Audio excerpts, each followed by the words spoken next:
अतः श्री कीलक स्तोत्रम। श्री कीलक स्तोत्र हिंदी में।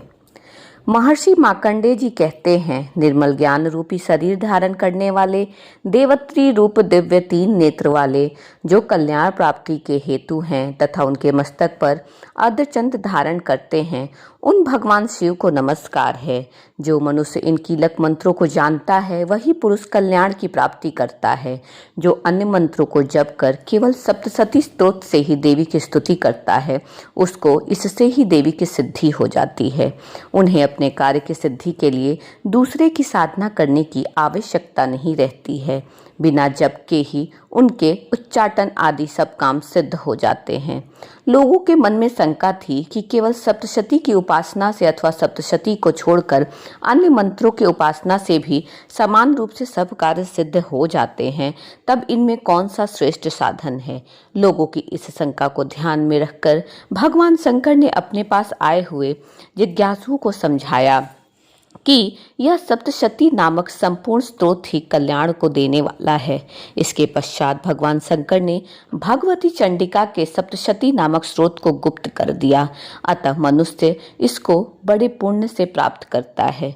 जो मनुष्य कृष्ण पक्ष की 14 अथवा अष्टमी को एकाग्रचित होकर देवी को अपना सर्वस्व समर्पित कर देता है और फिर उसे प्रसाद रूप में ग्रहण करता है, उस पर दुर्गा प्रसन्न होती हैं, अन्यथा प्रसन्न नहीं होती हैं।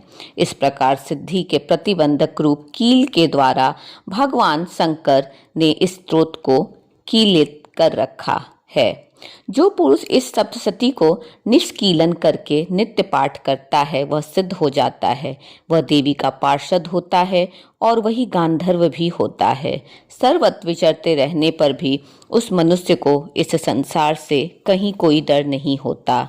वह अपमृत्यु के वश में नहीं पड़ता तथा देह त्यागने के अनंतर मोक्ष प्राप्त कर लेता है। किंतु इस कीलक की विधि को जानकर ही सप्तशती का पाठ करना चाहिए। जो ऐसा नहीं करता वह नष्ट हो जाता है। इसलिए कीलन और निष्कीलन का ज्ञान प्राप्त करने पर ही यह स्तोत्र निर्दोष होता है और विद्वान पुरुष इस निर्दोष स्तोत्र का ही पाठ आरंभ करते हैं। स्त्रियों में जो कुछ भी सौभाग्य आदि दिखाई देता है वह सब इस पाठ की ही कृपा है। अतः इस कल्याणमय स्तोत्र का सदा जप करना चाहिए। इस स्तोत्र का शनैः शनैः पाठ करने से स्वल्प फल की प्राप्ति होती है। अतः उच्च स्वर से ही इसका पाठ आरंभ करना चाहिए।